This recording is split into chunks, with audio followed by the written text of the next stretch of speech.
Welcome to episode 15 in our series on Rabbi Moshe Chaim Luzzatto's The Way of God, and we're up to section 3 in this book, which deals with the soul, divine inspiration and prophecy. And in this chapter, the first chapter, the Ramchal is going to describe the human soul.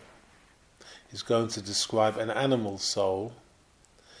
He's going to describe how our souls differ and how our soul, the human soul, is connected directly to God and is given extra input and extra influence via divine inspiration. The Ramchal is going to describe what happens when we sleep, what happens to our soul, and the various divisions within our soul. And this chapter is entitled The Soul and Its Influence. So this section of the book is quite metaphysical, but I think it's as the soul is our essence and our physical bodies just enclose the soul. I think this is also the essence of the book, because this is probably the most important information that he's delivering, and a warning to look after our souls, like God has instructed us to look after our souls. So let's begin.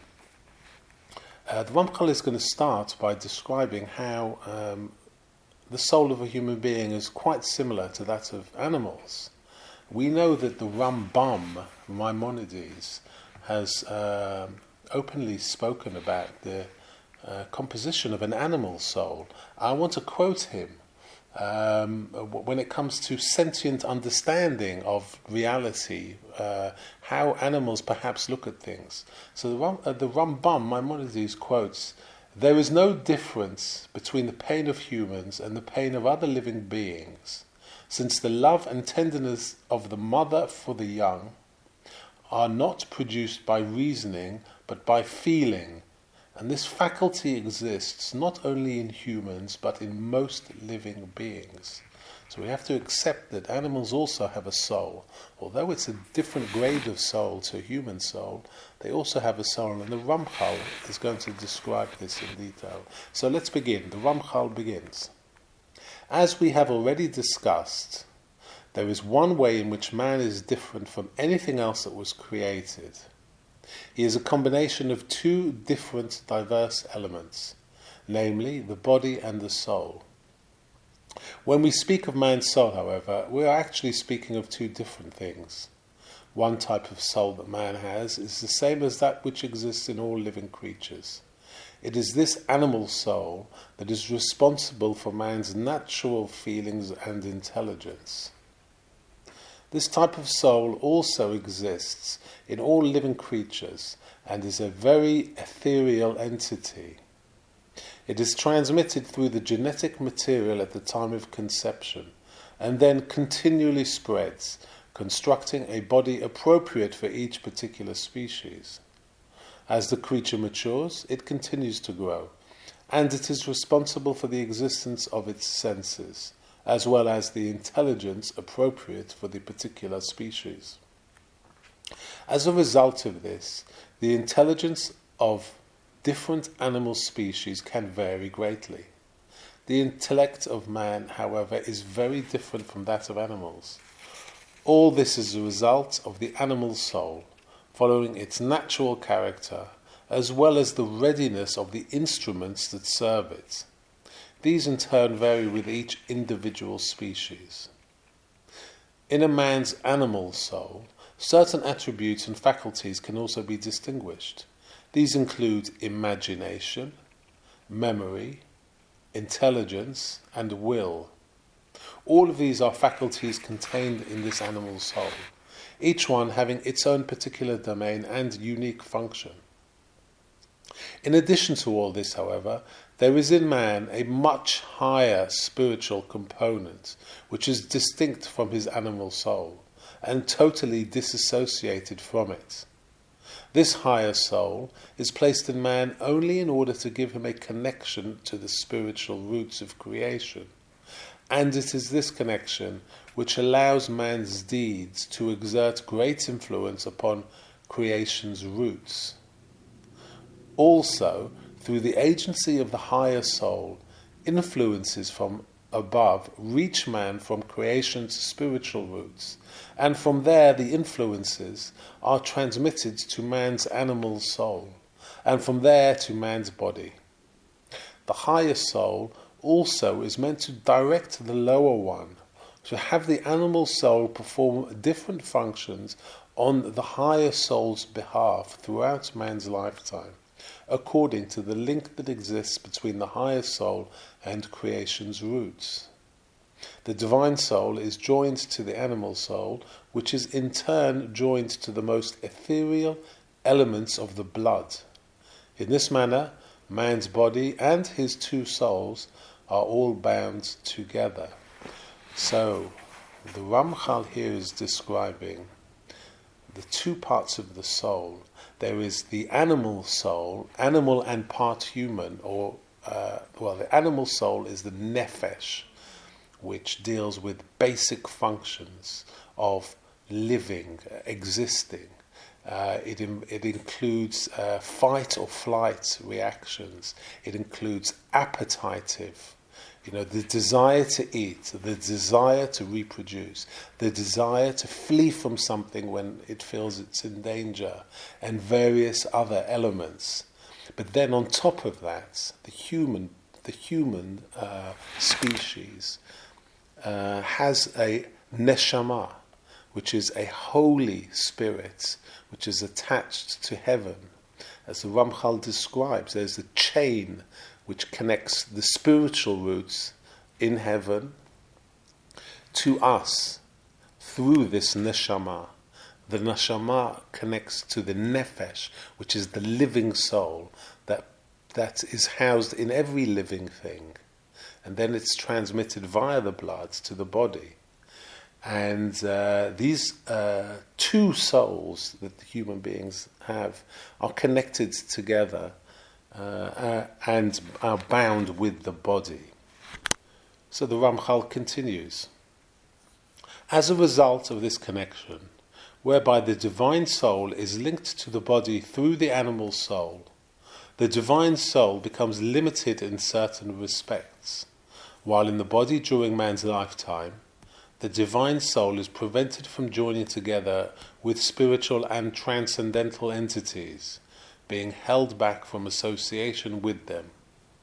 Furthermore, while linked to man's body, the divine soul is affected by what man does with his body, in that, depending upon man's deeds, the divine soul is either given to partake of the light of God or be turned away from it, becoming bound to creation's forces of corruption.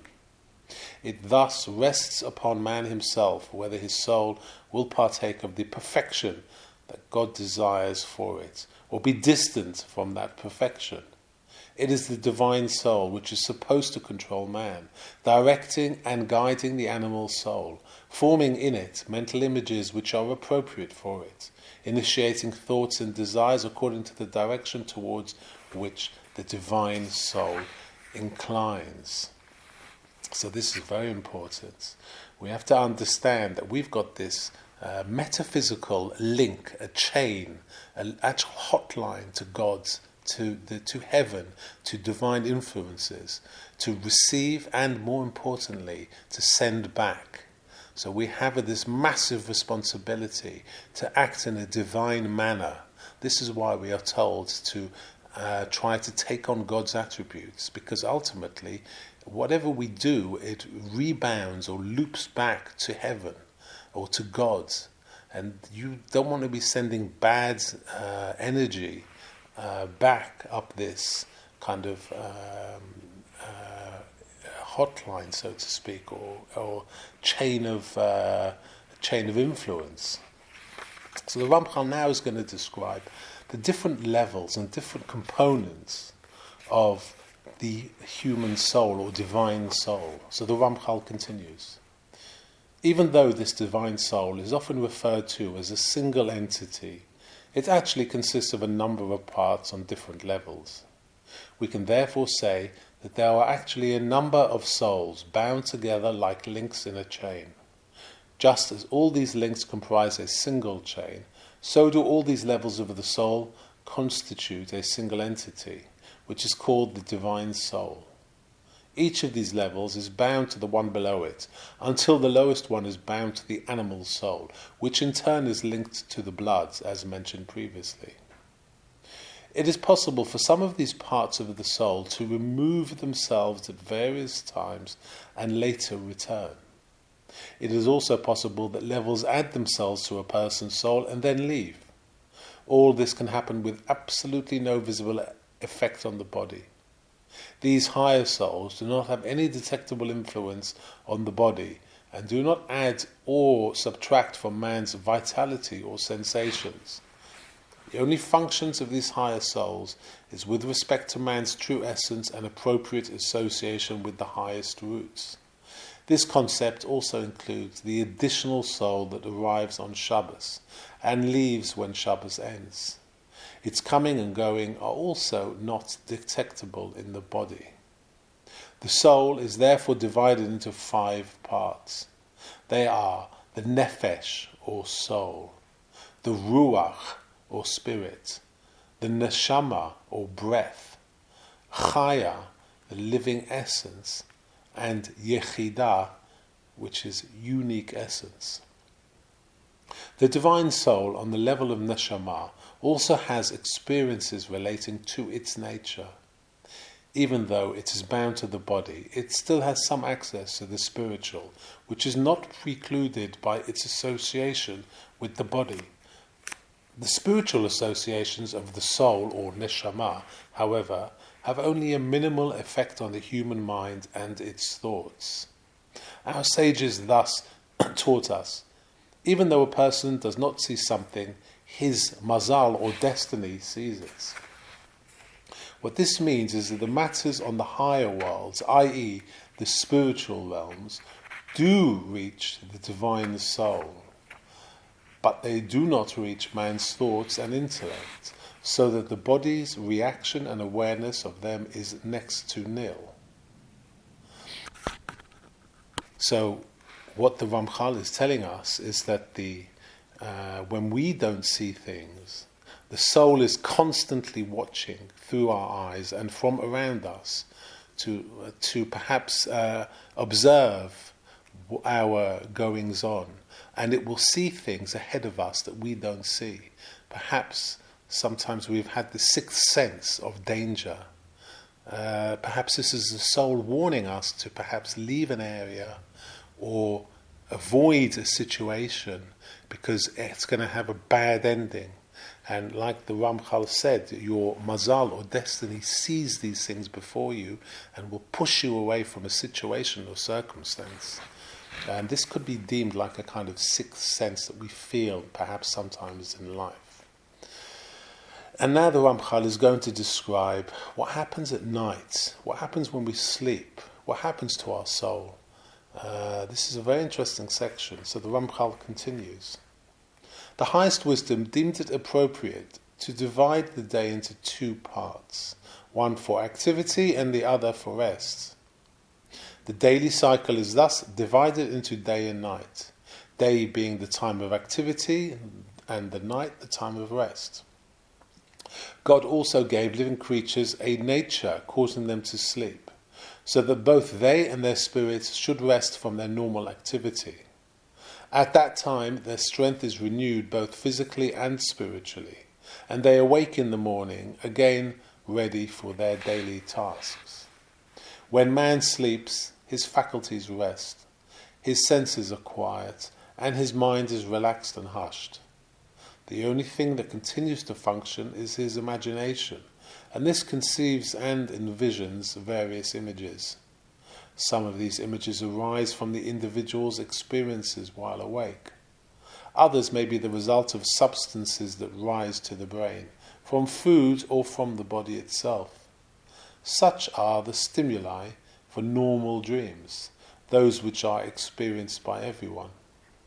God also decreed that the bond between the body and the divine soul should be somewhat loosened while man sleeps. The portions of the soul from the ruach or spirit and above then arise and sever themselves from the body. Only one portion, the nefesh or soul or animal soul, remains with the lower animal soul. The freed portions of the soul can then move about in the spiritual realm wherever they are allowed. They can interact and associate with such spiritual beings as the angels who oversee natural phenomena, and some angels associated with prophecy, and of course shadim or demons. What the freed parts of a person's soul actually will experience while the person sleeps will depend upon a variety of factors. When these higher levels of the soul perceive something, they can sometimes transmit it step by step until it reaches the animal soul. The imagination is then stimulated and forms images in its normal manner. A person can then see this as a dream. The things perceived by the higher soul, however, may be true or false, depending on the means through which they are experienced. This concept itself is then transmitted to the imagination and depicted in a normal fashion as in any other dream. Sometimes this information is greatly confused and intermingled with distorted images arising from the various substances that enter the brain, while at other times the information is received very clearly. A person can sometimes receive information and knowledge about his future in this manner. This occurs as a result of God's decree. The information is then revealed to the soul or NESHAMA by one of God's servants, of whatever type it may be. It is then transmitted down to the nefesh or soul and visualized by the imagination, either clearly or obscurely, as decreed by the highest wisdom. Regarding such dreams, the scriptures say, and I quote from Job 33 verse 15, "In a dream, in a vision of the night, God opens the ears of man." Dreams in general can therefore arise either from the imagination itself or as a result of the stimulation of the soul or neshama, according to what it perceives. In the latter case, the initiating agent is always one of the spiritual forces which make something known to the soul or neshama. The soul then transmits this to the imagination in the manner described previously. If that spiritual force is one of God's holy servants, then the information that the soul receives will be true. If it comes from the opposing forces or shadim, on the other hand, then it will all be false. Our sages thus teach us that a true dream originates through an angel, while a false one originates through a shade or demon. All dreams, however, are intermingled with the distorted images originating in the imagination itself. Our sages thus teach us it is impossible to have a dream that does not contain worthless information. There is an entirely different category of dreams, however, which involve true prophecy. These will be discussed in a separate section. So that concludes this chapter. And fascinating, the Ramchal, in that last section, describing how when we fall asleep, this is a kind of arena for God to guide us. If we've been good and worthwhile human beings, and we are striving for truth and a good life, perhaps God will help guide us with visions or dreams. And these dreams will allegorically sometimes describe the message. And it's up to us humans to put a bit of work in to analyze our own dreams. What do they mean? Sometimes they're not as plain cut and plain instruction as we'd hope. They are sometimes allegorical, and it's up to us to use our intelligence to to know exactly what they mean. But clearly, there are two types of dreams. There is a dream and there is a vision. A vision can perhaps give you instruction and some sort of prophetic revelation, whereas dreams could be general guides in how what to correct in ourselves and where we are lacking, perhaps some mild instruction. Whereas the Ramchal describes these prophetic visions as a direct message from Hashem's servants or God itself. And that was a fascinating introduction to this third section. So I look forward to the next episode, which is the second chapter in this section, the third section, which deals with theurgy.